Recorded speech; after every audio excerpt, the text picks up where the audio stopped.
a blessed moment to one and all.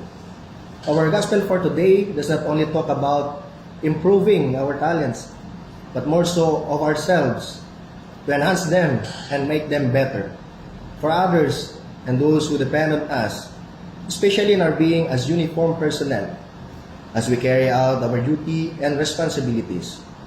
That is why we have schoolings, workshops, seminars, and lectures. In giving our services to people, we use ourselves as instruments, and so therefore, like talents, must be taken care of and improved. We pray.